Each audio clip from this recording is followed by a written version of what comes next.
Sensational. Yeah. Your mileage may vary. And the home of the brave.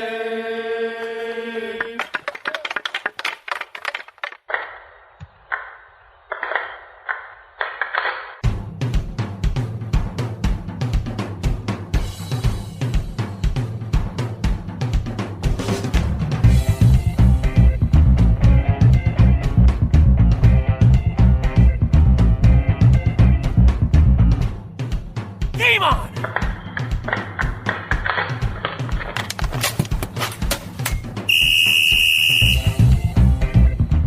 Welcome to episode 59 of the Hit the Deck podcast, where we talk deck hockey, street hockey, ball hockey. It's hockey in sneakers. And mercifully, I am once again joined by the long lost, long awaited, much needed James. How are you, sir? I'm doing pretty well, thanks. And I disagree wholeheartedly. Actually, quite frankly, I think you do a great job on your own, and I think I'm holding you back more than anything else. Hardly. So you have returned from your assignment where you were out west scouting for the for the draft. That's right. And so, how was your trip, James? It was fantastic. Thank you very much. So everything went well, and but I missed you. I missed my man. So I'm glad to be back. We missed you as well, James. Right. I'm sure I speak on behalf of the listeners when I say we missed you as well. I'm glad, but not deserved, because I really thought you did an excellent job with the scrimmage. It was fantastic. I really appreciated the research you put into it and the time, and it was really entertaining. And thank you, because I wasn't able to watch or listen to anything over on the West Coast with Wi-Fi problems and things like that, and cell phone issues. So thank you for that. And it was a really fantastic job you did. So it was entertaining, and I thought it was funny. And I really loved the highlight was when you passed it to yourself and did a complete 100% full report on the entire tournament. And congratulations to the ladies too, but a really great job there, American Rhino. Thank you. Well, thank you. Yeah, I had to sequester myself in a conference room at work for that that future report.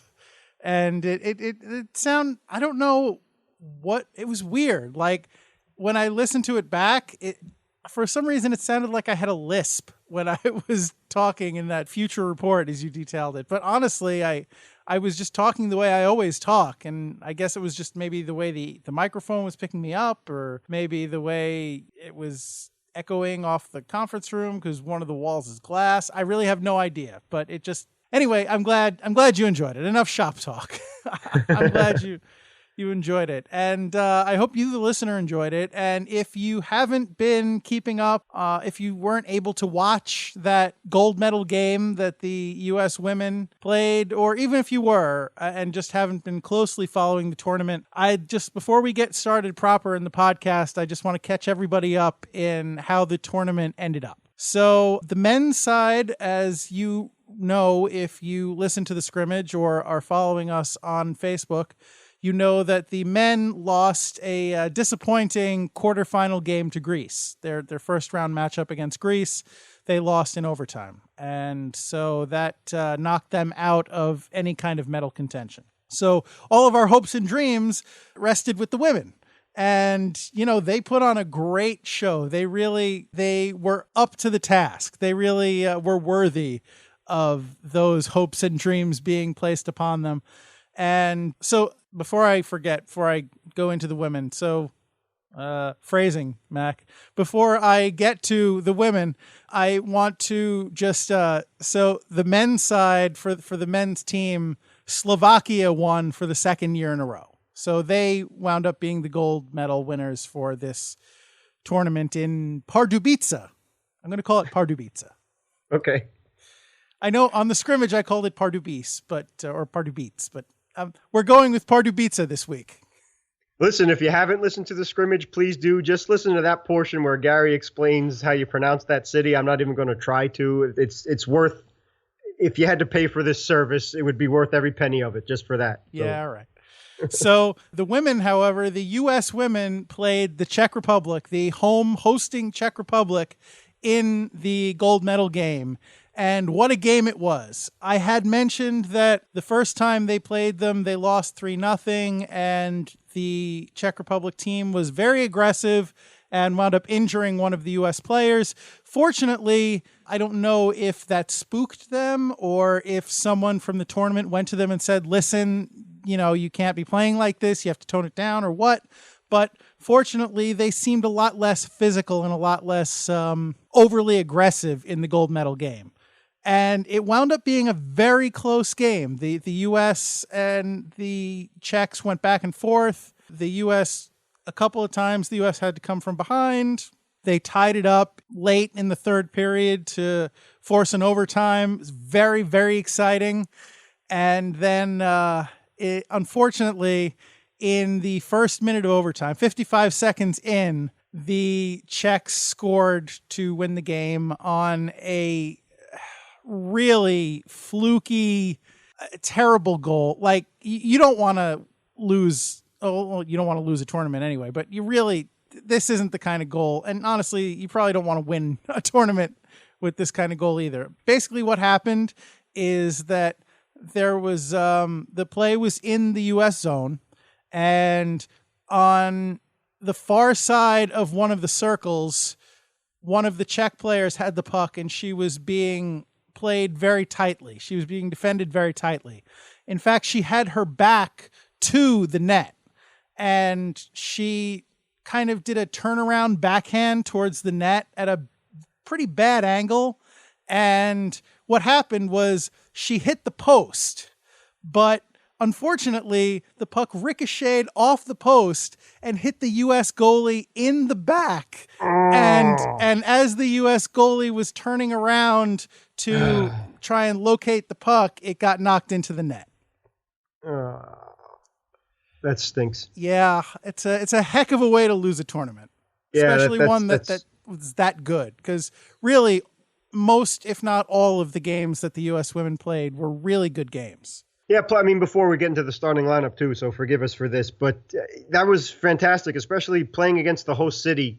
That's you're fighting an uphill battle automatically. So just to play in the gold round game like that, and to play as hard as they did. So way to go, ladies. Congratulations. We're proud of you. And as Gary mentioned too, that's the best performance that they've ever finished, right, in the tournament ever? That's correct. So 2007, I believe, was the first year that the women were invited to join the tournament. Not just the U.S. women, any women. That's the first year that they added a women's division to the World Ball Hockey Championship. And every single year, they play this tournament every other year. Every single time that this tournament has been played, the U.S. team has finished fourth prior to this year. So this year, finishing second was a real coup for that team. And you know what?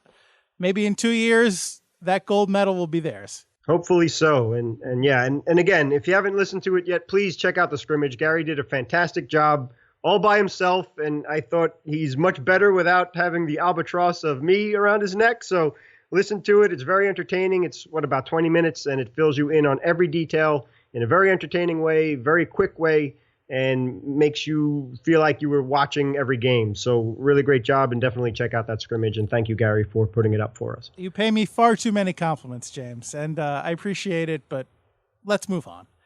Okay. So since I do have the luxury of having you back, I think I will take advantage of that and begin the show properly with the starting lineup, as you just alluded to. So for tonight's starting lineup, in goal as ever, I am number 35 on Flag Day as we record, your American Rhino, Gary McComiskey. And of course, my long-awaited co-host.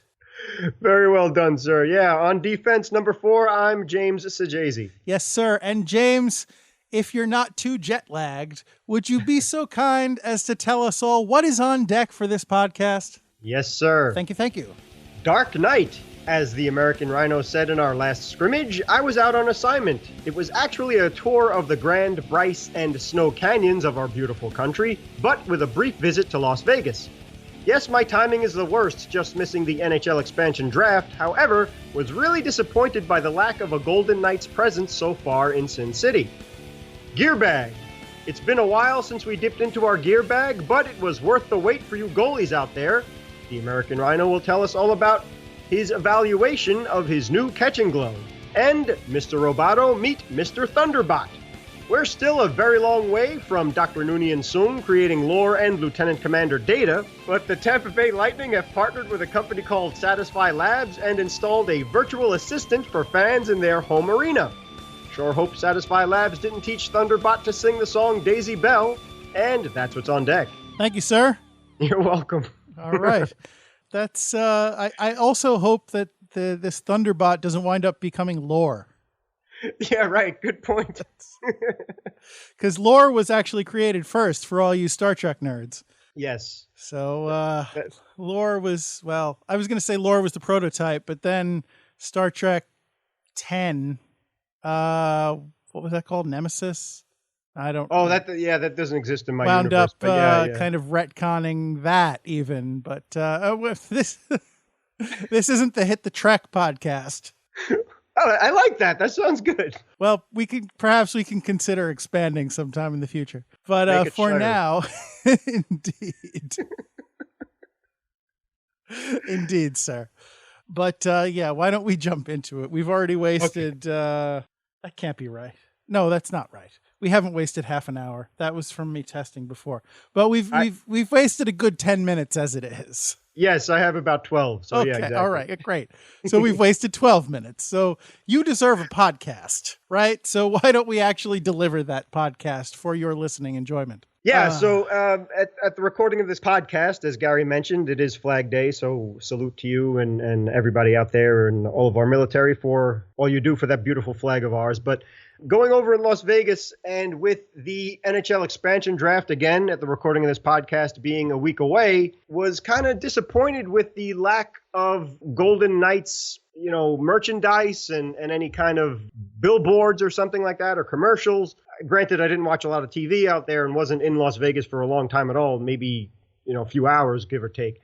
But the T-Mobile Arena is right there on the strip where most of the casinos are and things like that. And then there's a separate downtown. But the good thing about that is it's right there. So people can't have any excuses. Oh, I didn't want to go. It was a few miles away. So that's good to see. But in terms of the jerseys, I really wanted to see what the jerseys are going to look like. So originally they said that they were going to unveil the jerseys in June before the draft. So both things seem to coincide when I was over there in Las Vegas. But sure. But technically it's still before the draft and still no unveiling of the jersey yet. So we're in the month of June and really want to see that. But other than that, in the airport, McCarran Airport, there were some places where you can buy merchandise and things like that and sports bars and things. And they had shirts and stuff. And then in the malls around some of the places in Vegas, there were shirts and sweatshirts and caps and stuff. But did you get anything while you were there? No, I didn't. I didn't gamble either, so didn't give any money back. But no, I didn't pick anything up. I want to stay true to the New York Rangers, and I was afraid to face you if I had any other NHL team stuff representing. So I don't want to tick off the American Rhino. They haven't even played their first game yet. At this point, it's still a novelty. I'm okay with it. Okay, thank you, but still, just out of fear and loyalty, did not buy anything. No. You know what it could be? With the fact the jerseys aren't out yet, and I'm just spitballing here, but the Stanley Cup Finals just ended. I'm not sure who won. I didn't bother to check that out. I'm sure it wasn't important. But basically, so the Stanley Cup Finals just ended. There could have been some kind of moratorium on making the jersey announcement before the playoffs were over because they didn't want to take the spotlight away from the finals. So now that the cup has been awarded to whichever team won, now with the draft coming up might be the time that we start to see that unveiling and that big announcement of the jerseys. That makes sense and fair enough. So if that's the reasoning, then so be it. But again, I have the worst timing in the world, so I'll take full responsibility for that. But that makes great sense and just makes you want to see that jersey a bit more now. So, So you mentioned that the arena is right on the Strip? Yes, sir. It's of all places right by the New York Hotel. And I didn't have an opportunity to walk around there so much because it was, I don't know, 106 degrees in the heat and the sun.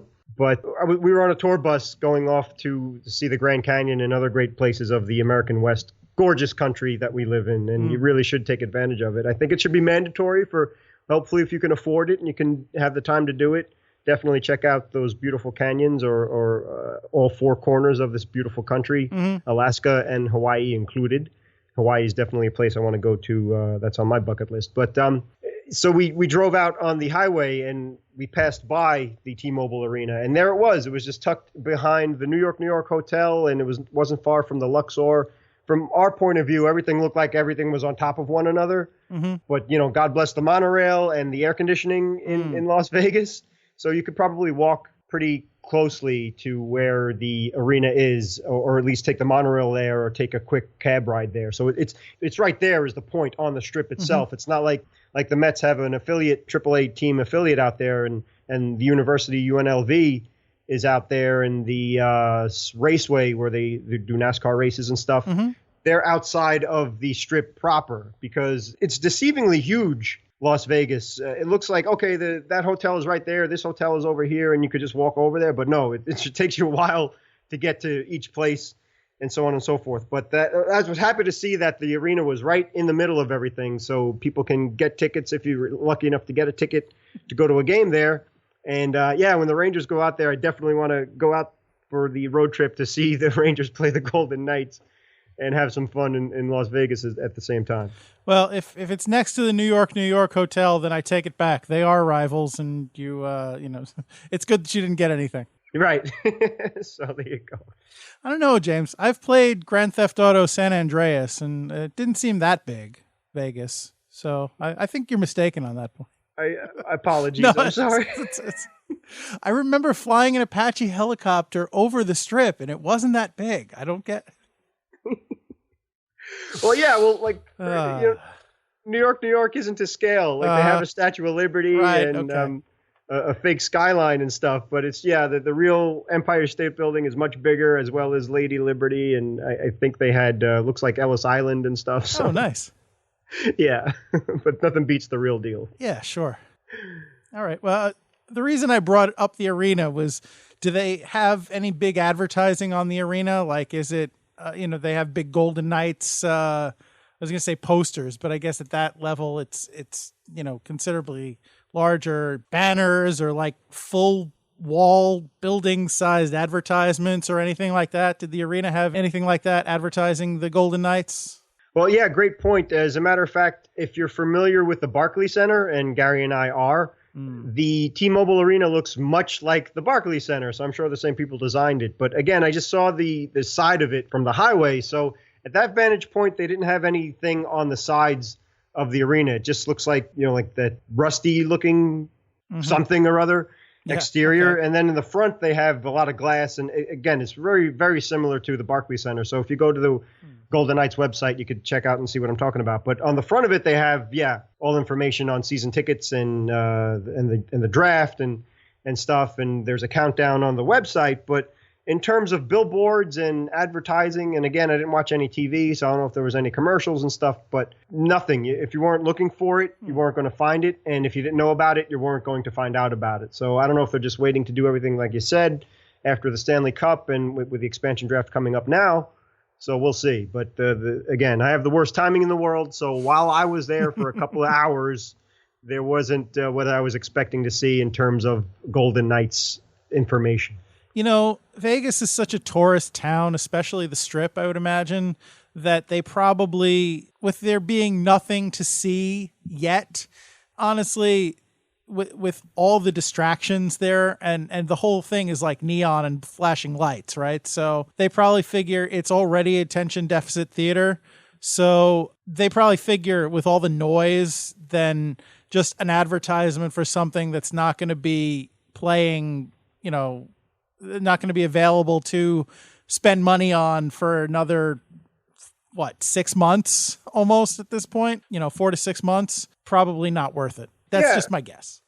No, again, you have a knack for this stuff, and you're probably 100% right, exactly, because anything that you see there, it's always now. So good point. Like there's a billion things to do in Las Vegas. And by the way, if anybody's a recovering alcoholic or anything like that, the last place you want to go to is Las Vegas. So there's just like booze everywhere. Oh! So just keep that in mind as well.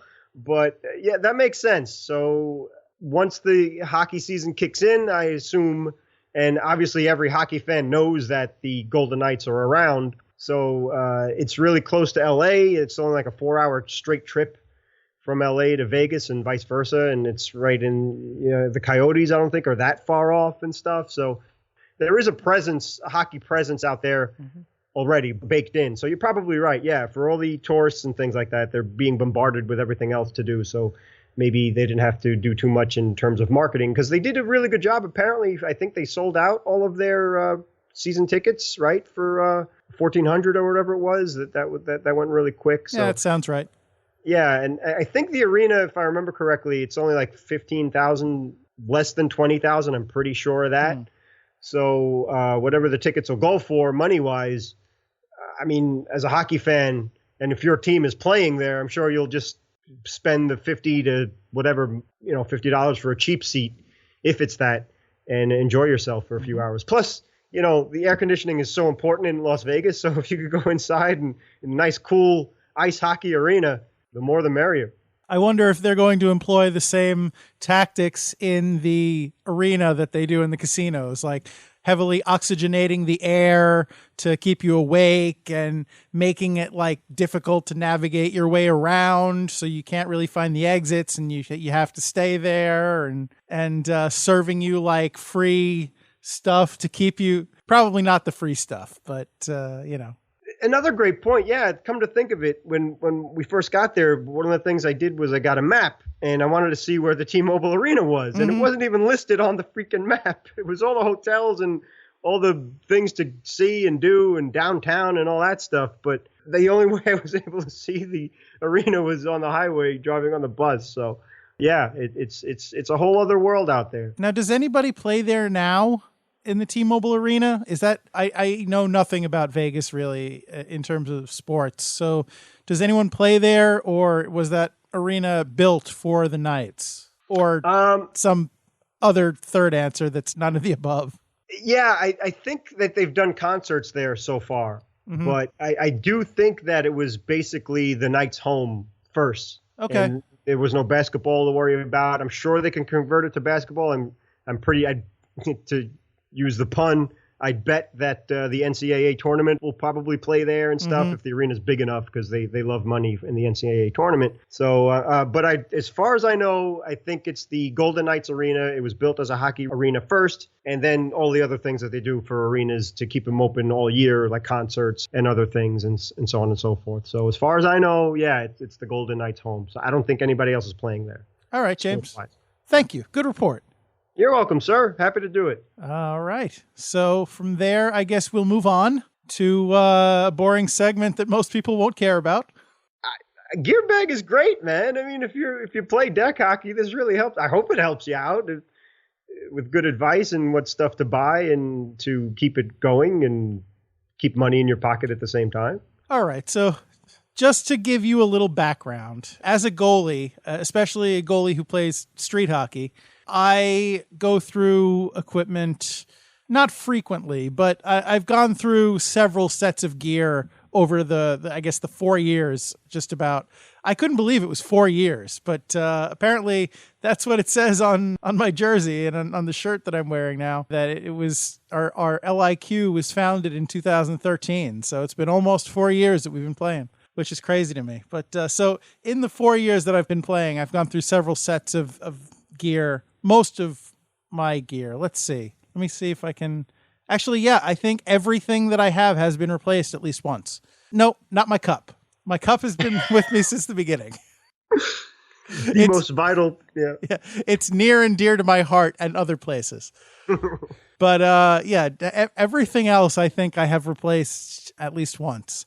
My pants, the hockey pants that I wear, I started with something and then I went over to something else when the rivets that hold up the suspenders, or that the suspenders attach to, when those started to go, I moved to a different pair of pants, but honestly, I didn't like the feel of the other pants as much. They weren't as comfortable, so I just went back and fixed the original pants. So I'm wearing those again, but everything else has been replaced at least once.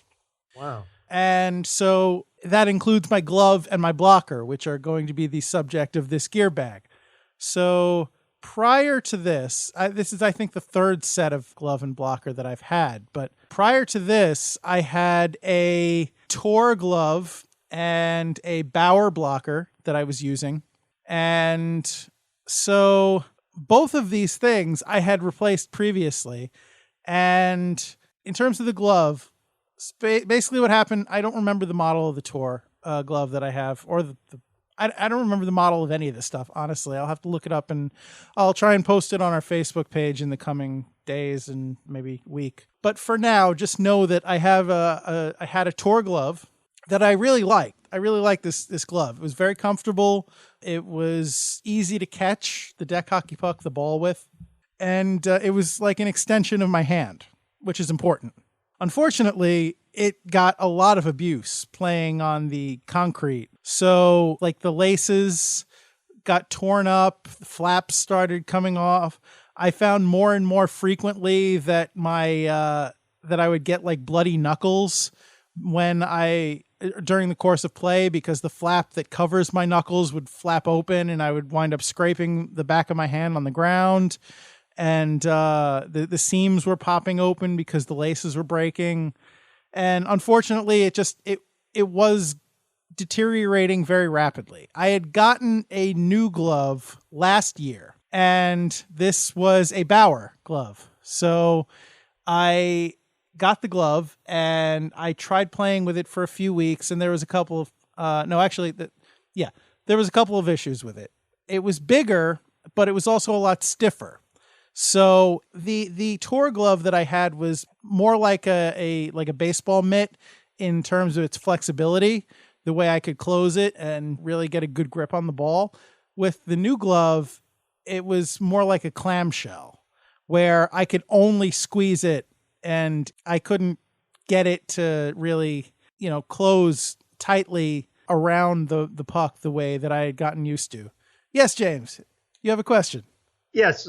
So are they specifically street hockey gloves as opposed to ice hockey gloves? Yeah, this gear is specifically designed for street hockey. So that's how it's marketed, branded. It's cheaper than the, multi-$100 gloves that you would, or even $1,000 gloves that you would find for ice hockey on the upper end.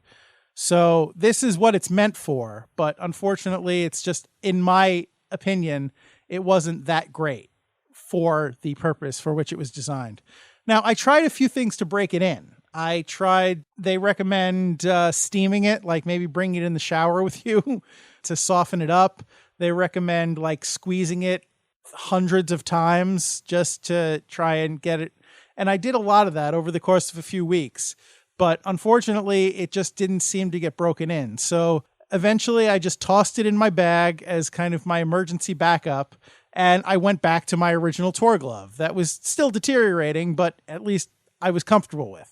And then, like I said, a year or so passed, and it just kept getting worse, the Tor.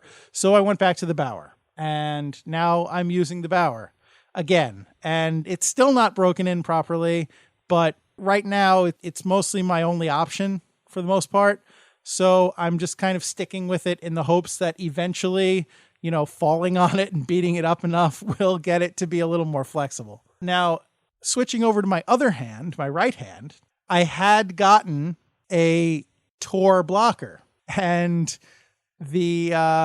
unfortunately, this blocker ripped a lot. And in fact, I had already repaired it a couple of times. I already sewn up the tears that would form, but it got to a point where almost the whole thing around was torn. So I just tossed it aside and said, maybe I'll try and repair this someday. But in the meantime, I'm going to get another cheap Bauer blocker. And that's what I've used for the last however long, year or so. So then recently I found this, I pulled this thing out again and I said, you know what?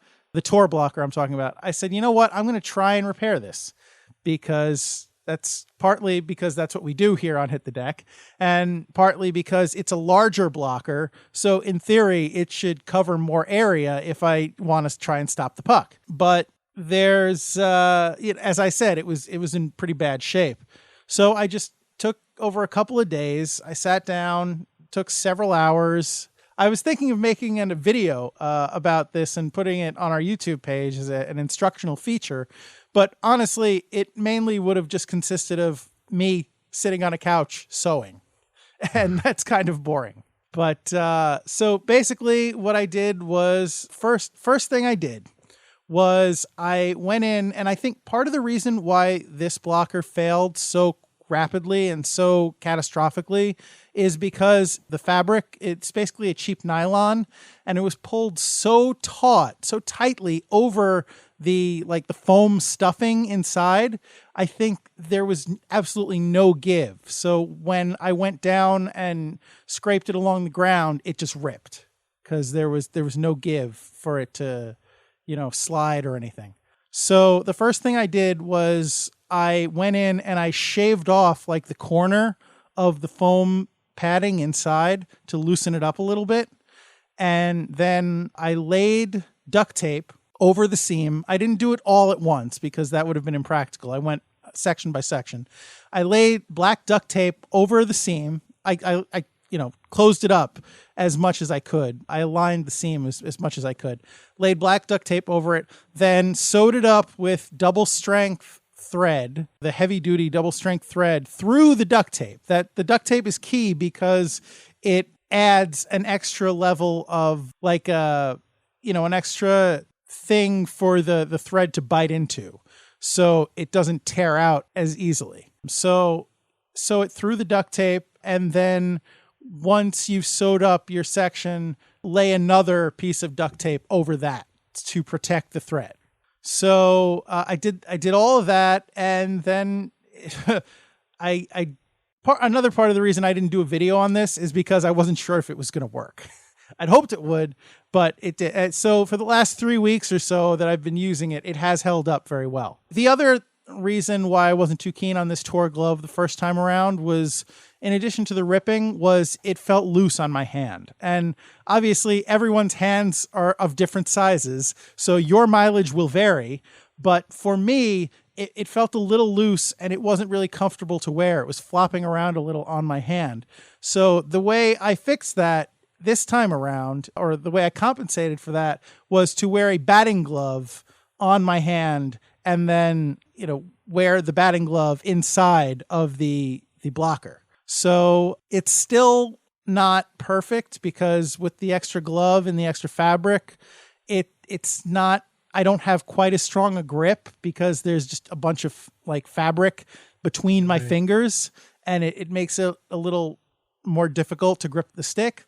But as I said, the blocker is larger than the one I was used to, and it gives me extra room in theory to stop the puck. So trade-offs and compromises. Okay, right. And also the reason why I was asking if the Tor glove and blocker were specifically not ice hockey is that, yes, exactly as you mentioned, that the ice hockey gloves are really expensive because they're made of real leather. Sure. And, much more heavy duty and so on and so forth. But with the glove, the catcher, not being made of leather, I'd imagine that it should have been designed that it would be much easier to break in. So is that the nylon or whatever material that they used, you think? Or that seems odd to me that it would not be able to be broken in, after a few days or so. Yeah, the problem isn't the nylon isn't the interior, isn't the the catching part.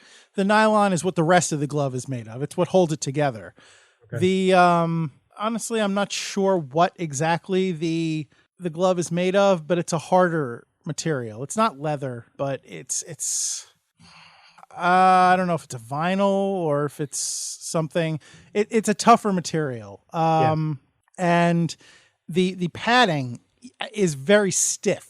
It's I don't know. There might be plastic inside of it to make it hold its shape.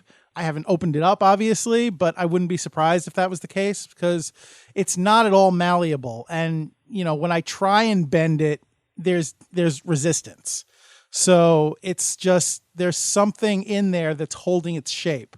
So it's resistant to being broken in, I think, because it's not like a traditional glove. It's not of the same construction, that the same techniques don't really work. So it might just be a case of beat it up until it it cracks inside, or it bends or whatever. So I might be stuck with this glove that's very difficult to close for a while. Yeah, because all you've done, if anybody could figure it out, it's you. So I'm just curious if any other goalies out there may have gone through this road already, or if Gary is helping you figure this out. Please let us know and help out my goalie, because I'd really much appreciate it. And also, just one final question for the differences between street hockey goalie catchers versus ice hockey. Do the pockets, are they a little bit bigger to be able to catch a ball as opposed to a puck, or do they kind of design in the same way where it's a little bit more narrow? It's not exactly like a first base mitt that's designed to catch a spherical ball. Yeah, well, every glove's going to be different. It's going to be tailored to the individual goalie's tastes. But I don't know if the pockets are necessarily bigger. Certainly not on the Tour one I had, which was just a smaller glove overall. The pocket on the Bauer that I'm using now is a little deeper, but there's not a lot of give in terms of the webbing. So it's a larger pocket than what I was using, but it is not a larger pocket probably than an NHL glove. I think it's similar. Okay. And I did think it was kind of funny that I went from using a Tour glove and a Bauer blocker to a Bauer glove and a Tour blocker. Yes. Just, it amused me. It tickles me. That is interesting. So, hey, anybody listening from Tour or Bauer, please take some notes there, and you're getting some honest, real life usage out of these things. So, if you want to sponsor us, that'd be nice too. But either way, if we could help out other goalies out there, hopefully that this will do it. My pants are also Bauer, and I believe my pads are CCM. So, if anyone wants to, sponsor us, have at. I'm trying to remember what my shirt is. I'm the chest protector. I'm patting my chest like you can see. Yes, my chest protector, my chest guard. I don't recall. And my hat. The hat I wear that protects me during the game, my mask, is I don't know what that is either. I'm a great goalie. Well, I think Bauer definitely has a lot. I forgot who Reebok bought out, but is Bauer? I think DEK is another company that makes masks. No, it's. No? I mean, yes, but does it? DEK makes helmets. I guess they make masks, but no, that's not what I can see the box that I got it in. I just can't think of the name of the company, which is really not great when you're looking for sponsorship. My mask is something. I don't know. No, the mask was like Milek maybe, or they're a little bit lower end, right? It's not Milek, but yeah, it is a lower end company. I'm just I'm gonna look it up. Just stall. Okay. Edit it in later. We'll get rid of this stuff. No, it's okay. This is a conversation, James. We're conversating. Okay. But yeah, this is kind of out of my realm. I'm used to CCM helmets and forward stuff. Easton, another great company. Obviously, everybody knows my affinity for Titan sticks. I love Titan brand hockey sticks. Franklin. I think it's Franklin. Is my mask. Cool. All right. So that's where I am with that. Very cool. Yeah. And my stick is what's my stick over there? It's Sherwood? Sherwood. Yes. Yeah, you know my gear better than I do. Yes, my stick is Sherwood. Or Herwood, as it says, because the S is taped. Not by design. It just worked out that way. Yeah, right. That's something else that I appreciated about Titan as well is they have a great idea, and I don't know if that's a great point, if companies really do pay attention to stuff like that, like Warrior, CCM, and Easton, is that when you put the grip tape around the end of the blade, if you could still see the whole logo. So I always liked that about Titan, was at least the way my hand fits on the stick is it's right when the T starts is where I ended wrapping it up. So you see the whole Titan name. So we'll see if Sherwood or other companies should pay attention to that, or if they do it on purpose or not. But I wouldn't be surprised. That's I mean, the whole point of putting your name on something is to brand it so that when people play with you, they see what kind of gear you're using, especially in the NHL, which, has so many sponsorships.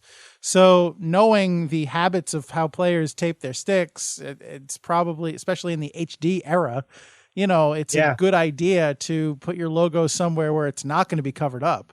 There you go. And Gary's just given us a whole bunch of marketing advice too tonight. So great stuff, GMAC. Yeah, it just seems like logic and common sense to me. Awesome. So speaking of marketing and common sense and so on and so forth, there's a new robot that's taking a job away from a human being over in Tampa Bay. Tampa, right? Not Orlando, because in the Disney parks there are plenty of robots taking jobs away from human beings. So good point. I just want to clarify where in Florida we're talking about. Yes, it's funny that you should say Tampa, because back in our St. John's days, Gary and I, there was a girl that I knew that was from Tampa Bay. Oh, yeah? And she got very angry when I said, "Oh, Tampa Bay." She said, "No, it's Tampa. The Tampa Bay is the water." I was like, "Okay, sorry." So you just gave me a flashback of that. I'm sorry. That just goes to show you how smooth I am around females. So anyway, next time you're trying to impress a girl that's from Tampa, just refer to it as Tampa, okay? Don't make the same mistake I did. Anyway, the Lightning are the first NHL team, so that alludes that there will be more NHL teams hooking up with Satisfy Labs with this technology that basically it's through the Lightning website and through texts and in the arena itself, you can access this information. So what it does is it uses AI, or artificial intelligence, to answer fans' questions in real time. So it's really helpful in that aspect. So if you're looking to find out about concessions or tickets for future games, merchandise, if you're concerned about lines for restrooms and things like that, and parking areas, the Thunderbot will help you out with all that stuff in immediately. Thunder. And Thunder. Yeah, Thunder. Thunderbot. Ho! Right, you don't even have to do that. It'll just answer you. Actually, the big cats in Florida hockey are in Miami. That's right. Good. Yes, that's true. I think Lionel would be a Panthers fan. That just makes sense. Oh. Snarf. So anyway, yeah, that's Thunderbot is there for the fans, and it seems to be I think they launched it at the end of the regular season. Mm-hmm. So it seems to be in the testing areas right now, but so far so good. It seems to be a success, and looking forward to seeing what the full season will be like. But again, you can access it through the website as well, and through texts and stuff like that from your mobile device. So pretty easy and convenient, and hopefully will help the experience of going to a hockey game. People are always complaining about tickets and parking and things of that nature. So hopefully this will make it a little bit easier. And they have also coupons and things on there. So if you want to save a few bucks on buying merchandise or food, they will do that for you. So something to look forward to, and hopefully it'll be a success. And Satisfy Labs is supporting it all and backing it all up. And it seems to be like a good match for everybody. So this is not like a team app. This isn't like similar to some of the other things that we've talked about in previous podcasts. This is a strictly fan app. Like, so if you want to go to a Lightning game, and this is going to optimize your experience in theory, right? Yes, as far as my understanding of it, that is absolutely right. It's an in-arena virtual assistant, and it's just for answering fans' questions. I think they said that in the future it's going to be integrated into Facebook Messenger too as another means of contact. But the Lightning vice president of marketing, of all things, Eric Blankenship, has been quoted as saying that it's much easier and much more convenient for fans to attend games and follow the Lightning in general. So I guess with scores and player information and details of that nature. So it's really right in the palm of your hand, or if you're at the arena, they have the Thunderbot is in various spots. I guess it's kind of like a kiosk. You can get all this information immediately and access it through your mobile device as well. All right, cool. Thank you, James. Good report. You got it. Just trying to follow your lead, sir. It's after all that boring goalie stuff, this is at least something that people can wake back up and be like, wait, what? Well, this applies to me. Come on, there's got to be a few aspiring goalies out there. And if you don't appreciate the goalies, maybe you shouldn't be playing hockey. So they're like, if you're playing baseball and you don't appreciate your pitcher, these guys are the most important players on the team, okay? So I want like an asphalt bot for deck hockey. Yeah. Hopefully if it could control the weather too, like making sure it's in the mid 60s and clear and no rain or anything or snow. I don't know. Well, in terms of, computers that control the weather, that's like you were just out in Nevada. So if it's going to be anywhere, it's probably going to be out there by Area 51. Yeah, it's true. As a matter of fact, in downtown Las Vegas, the original part of Las Vegas, where they have the cowboy, the neon cowboy and the neon cowgirl, and Back to the Future fans, that's the Bifco is the that's where Bifco is located, the Golden Nugget and stuff. They a few years ago, to make people go back to downtown as opposed to the Strip, which more people are familiar with, is they put a canopy that basically runs the whole length of Fremont Street. I forget what the street is called. And I think every night on the hour, they do a light show on that canopy. So, but if it ever does rain out there, it can go through the canopy. But yeah, they kind of already have us beat. At least it provides really nice shade during the day and keeping people out of the intense sun. So yeah, you're probably right, man. They think they're already on to manipulating Mother Nature out there in Las Vegas. I'm sorry, I wasn't listening to any of that. I got stuck on Back to the Future. Oh, sorry. Two McFlys with the same gun. That's exactly it. That's Bifco. Sorry. That's okay. My dad even has the shirt Bifco, so. Nice. And speaking of fathers, by the way. Yes, great segue. Yeah. See?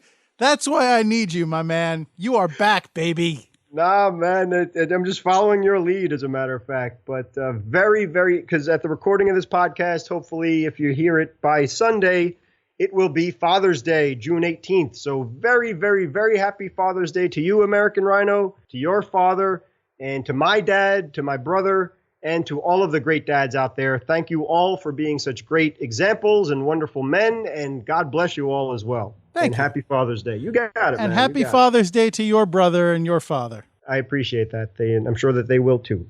Sunday, the day after Saturday, but before Monday, the day we celebrate our fathers. Be there. Yeah, and hopefully Gary gave you some ideas. If you know, if your dad or your husband. Wait. If it is a deck hockey player, check out some Tor blockers and Bauer gloves and so on and so forth. So if you don't know what to get them yet, those are good examples. I think I hurt myself listening to that stretch. Oh, speaking of myself, and I know this is just before we go, I came to, I think, a very interesting realization about myself when I was watching the gold medal game for the U.S. women in the World Ball Hockey Championships. Thank you for bringing that up. Please elaborate on that. Okay, sure. I will be happy to. So I was watching, and I guess the short version is I'm sensitive. And the reason I say that is because, like, I've always empathized with people, I don't like watching television where characters act badly to other characters because, I feel that. I don't like that. That's not the kind of television or movies I enjoy. I empathize with other people's plight. Not to say I never enjoy a little bit of Schadenfreude in the right situation, but for the most part, I don't derive enjoyment from that. Like those fail videos that are so popular on YouTube where people like slip and look like they concuss themselves. I don't enjoy those. Like I don't, whatever. So Amen. when I was watching, fast forward to this past week when I was watching the game, and the goalie, I believe, I forget the exact situation, but I think the gist of it was the U.S. goalie stick handled, and she made a bad decision playing the puck, and it almost cost them a goal. And I do that myself. Like, I'm not a great stick handler. If you ask anybody except James, they'll tell you that, because James won't say anything bad about my play. But so yeah, I'm not great stick handler. So seeing the American team almost suffer from something that I do myself, I actually felt partially responsible, which is kind of silly, but like I felt like for some reason I made this connection in my head where I do that and that almost cost the team. Ergo, I almost cost the team, which is, it's a silly thing, but I guess I empathize so much that I share someone else's guilt for something like that, for something that I myself do. And it was just a very interesting phenomenon when I realized it, because I felt very uncomfortable when I saw her do it. And then when I figured out why I felt so uncomfortable, it was like, oh, wow, that's weird. I'm kind of messed up.